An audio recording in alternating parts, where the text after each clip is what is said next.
সে আখেরাতের ক্ষতিকে কোনো ক্ষতিই মনে করে না। এই ব্যক্তিকে পরিপূর্ণ ইমানদার বলা যাবে? দেখা যাচ্ছে যে প্রতিবেশীর একজনের পার্থিব উন্নতি হচ্ছে, ভিতরে ভিতরে হিংসা অন্তরের মধ্যে। তারপরে দুনিয়া দেখা যায় যে কারো ভালো হচ্ছে, মনের মধ্যে হিংসা। তারপরে দেখা যাচ্ছে যে এলেম কালাম শিখলাম, তার সাথে অহংকার। দেখা গেল যে ধন অর্জন করলাম, তার সাথে ধনের অহংকার। পৃথিবীতে কোন জিনিসই একদম সলিড, যেটাকে বলে একেবারে খসা ছাড়া, মানে ভেজাল ছাড়া, এটা নাই। পৃথিবী হচ্ছে ভেজাল এবং আসল, এটা মিশ্রিত অবস্থায় থাকবে। এর মধ্যে থেকে ভেজাল থেকে ছাড়িয়ে, ভেজালের খোসা থেকে ছাড়িয়ে নিতে হবে আসলটি। যেমন পৃথিবীতে যে ধান হয়, মানুষ এই সরাসরি মানুষ ভাত খায়, সরাসরি ভাত কিন্তু কোনো গাছে ধরে না, ধরে বিভিন্ন মাধ্যমে একজন তেমনি ধান হয়। এই ধানের খোসাটা ছাড়াতে হয়, তারপরে না চাল হয়। সেই চাল সিদ্ধ করলে খাওয়ার উপযোগী হয়, সরাসরি ধান খাওয়ার উপযোগী হয় না। তেমনি পৃথিবীতে এলেম কালাম বিদ্যা যতটুকু আমরা অর্জন করি, এটা সরাসরি আল্লাহ তাআলার দ্বীনের কাজে ব্যবহার করা যায় না। কি জন্য? এই এলেমের সঙ্গে এলেমের খোসা থাকে, এই জ্ঞানের সঙ্গে জ্ঞানের অহংকার থাকে। তেমনি পৃথিবীতে যে আমরা ধন সম্পদ অর্জন করি, এই ধনও সরাসরি এই ধন অহংকার মুক্ত হয় না, দুনিয়ার লোভ মুক্ত হয় না। কখন হয়? যখন অন্তর পরিশুদ্ধ হয়, তখন এই এই যে ধনের সঙ্গে ধনের যে অহংকারের খসা, এই খসাটা থেকে সে মুক্ত হয়। সুতরাং আমাদেরকে আসল বস্তু অর্জনও করতে হবে এবং তার সঙ্গে যে ভেজালটুকু আছে সেটুকু সরিয়ে ফেলতে হবে। এটা যদি না সরাই, তাহলে কি হবে? আমাদের অন্তর রোগগ্রস্ত হয়ে যাবে এবং হচ্ছেও তাই। সারা পৃথিবীতে যত অশান্তি, যত ফিতনা ফাসাদ, বিশৃঙ্খলা, যুদ্ধ বিগ্রহ, হানাহানি, মানুষে কাটাকাটি, মারামারি, স্বজনদের সঙ্গে বিচ্ছেদ, যত রকমের অশান্তি, শুধুমাত্র এই অন্তর অপরিশুদ্ধ থাকার কারণে। যদি পরিশুদ্ধ অন্তঃকরণের অধিকারী ব্যক্তি যারা, তাদের ভিতরে কোনো দ্বন্দ্ব হয় না। সাহাবায়ে কেরাম রাদিয়াল্লাহু আনহুম আজমাইন, যারা রাসূল পাক সাল্লাল্লাহু আলাইহি ওয়াসাল্লামের মোবারক সহবতে যারা মানুষ হয়েছেন, যারা আল্লাহকে চিনেছেন, তাদের নিজেদের মধ্যে ছিল না রুহামাউ বাইনাহুম তারাহুম, নিজেদের মধ্যে তারা কুসুমের মতো কোমল, দয়ার্দ্র চিত্ত ছিলেন, সহমর্মী ছিলেন, সহানুভূতি ছিলেন, পারস্পরিক তাদের মহব্বত, প্রেম, ভালোবাসা, সুদৃঢ় বন্ধন ছিল। তেমনি অন্তর পরিশুদ্ধ ব্যক্তি যদি আজকে পৃথিবীর 500-550 কোটি লোক যদি অন্তর পরিশুদ্ধ বলা হয়, তাহলে পৃথিবীতে কোনো হিংসা, হানাহানি, অশান্তি, বিশৃঙ্খলা, ফিতনা ফাসাদ থাকবে না, থাকতে পারেই না। পারে নাকি? এটা যাতে হয়, আল্লাহ তাআলা, এটার মূল ভিত্তি হচ্ছে কি, সূচনা কিভাবে? সেটা হলো কালেমা লা ইলাহা ইল্লাল্লাহ। রাসূল পাক সাল্লাল্লাহু আলাইহি ওয়াসাল্লাম ইরশাদ করেছেন, আমি ততক্ষণ পর্যন্ত জিহাদ করতে থাকবো যতক্ষণ পর্যন্ত মানুষ মানে সমগ্র মানুষ মানে বাংলাদেশের মানুষ, চীন ইন্দোচীনের মানুষ, ভারতের মানুষ, আমেরিকা ইউরোপের মানুষ, সারা পৃথিবীর মানুষ যাতে কলেমা পাঠ করে, যাতে কলেমা পাঠ করে এক আল্লাহর উপরে বিশ্বাস, তিনি ছাড়া উপাস্য নাই স্বীকৃতি দেওয়ার পরে তার রসুলদেরকে বিশ্বাস করে, আখিরাতের উপরে বিশ্বাস করে, তারপরে পরিশুদ্ধ জীবন যাপনের প্রচেষ্টায় রত হয়ে যায়, অন্তরকে পরিশুদ্ধ করে নিয়ে আল্লাহ তাআলার প্রেমিক হয়ে যায়, এবং অথবা আল্লাহ তাআলার প্রেমাস্পদ হয়ে যায়, আল্লাহ তাআলার মুহিব হয় অথবা মাহবুব হয়, আল্লাহ তাআলার আশিক হয় অথবা মাসুক হয়। এইভাবে যাতে হয়, সেই জন্য এই কলেমার এই সূচনা এটাকে স্বীকার করে নেয়। রাসূল পাক সাল্লাল্লাহু আলাইহি ওয়াসাল্লাম হাদিস শরীফে এসেছে যে আমি যতক্ষণ না স্বীকার করবো ততক্ষণ পর্যন্ত আমি জিহাদ করতে থাকবো। এই জিহাদের অর্থ কি? এই যে যখন মানুষ কলেমা না যদি পড়ে, জিহাদ করে মানুষটাকে আমি কতল করে ফেলবো, এর মানে কি? এই জিহাদ মানে মুজাহিদা, জিহাদ মানে প্রচেষ্টা, জিহাদ মানে সাধনা।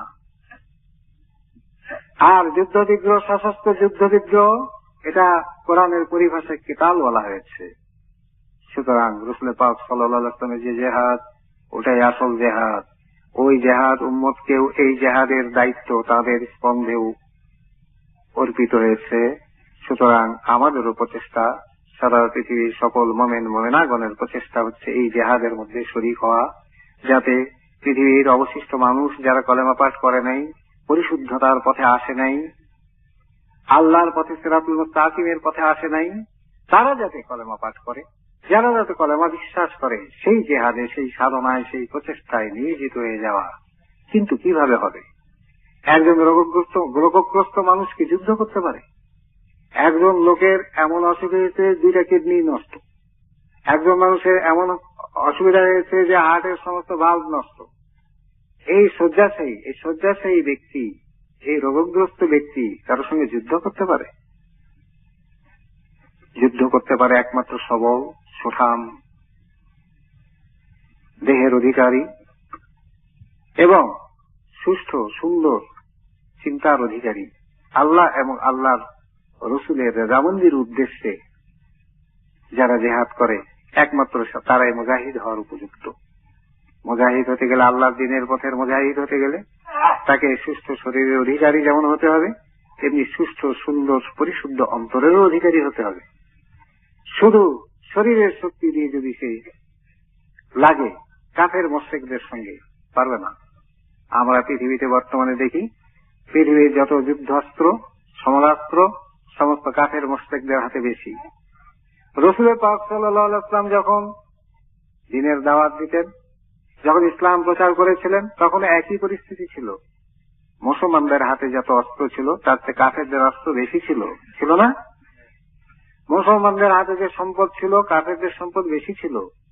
সুতরাং এটাই বাস্তব অবস্থা যে বাহ্যিক উপকরণ সমূহ কাফেরদের বেশি থাকবে, ইমানদারদের কম থাকবে, তবু শেষ পর্যন্ত ইমানদারদের জয় হবে। কোন ইমানদারদের? প্রকৃত পরিশুদ্ধ অন্তঃকরণের অধিকারী ইমানদার, তাদের জয় হবে।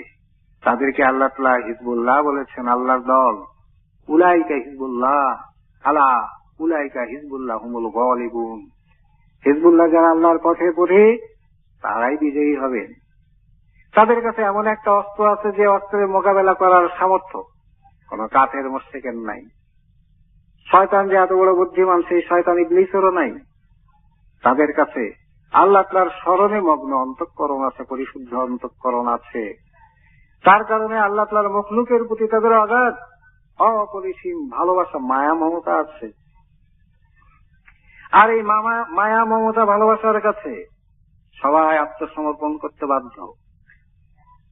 উদারতার কাছে, মহত্বের কাছে, ঔদার্যের কাছে, মহানুভবতার কাছে অবশ্যই মানুষকে পরাজয় স্বীকার করতে হয়। এবং এই অস্ত্র নিয়ে, এই আল্লাহর প্রতি অগাধ ভালোবাসা অন্তরে নিয়ে, আল্লাহর মহব্বত সেটা ওই কলবের মধ্যেই থাকে। এই আল্লাহ তাআলার মহব্বতে পরিপূর্ণ অন্তঃকরণ যাদের, তারা অবশ্যই বিজয়ী।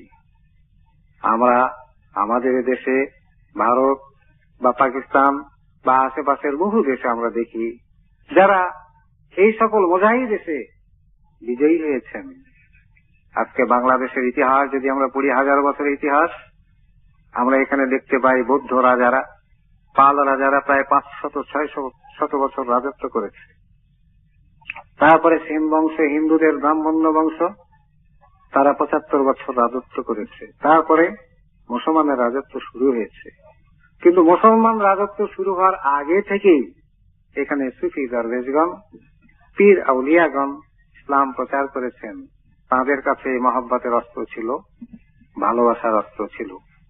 তাহলে হাদিসে কুদসির মধ্যে বলা হয়েছে, সমস্ত সৃষ্টি জগৎ আল্লাহর পরিবার। সুতরাং আল্লাহর পরিবারের সদস্যা যারা শুধু মানবী নয়, আল্লাহ তাআলার মখলুক সৃষ্টি, প্রাণীকুল, পক্ষীকুল, পশুকুল, এই সমস্ত আল্লাহ তাআলার সৃষ্টির প্রতি যারা সহানুভূতি প্রদর্শন করবে, ইহসান করবে, আল্লাহ তাআলা বলছেন আমি তাদের প্রতি ইহসান করব। আল্লাহ তাআলার পরিবার, সুতরাং আল্লাহ তাআলার সৃষ্টিকে ভালোবাসতে হবে। আল্লাহ তাআলার সৃষ্টির প্রতি অগাধ ভালোবাসা ছাড়া আল্লাহর বান্দাদেরকে, আল্লাহ তাআলার সৃষ্টির মধ্যে শ্রেষ্ঠ যে মানুষ, তাদেরকে সুপথে আনা যাবে না, তাদেরকে সিরাতুল মুস্তাকিমের প্রতি দাওয়াত দেওয়া যাবে না। এমন পরিশুদ্ধ অন্তঃকরণ, পরিশুদ্ধ কল ছাড়া, সালিম কলব ছাড়া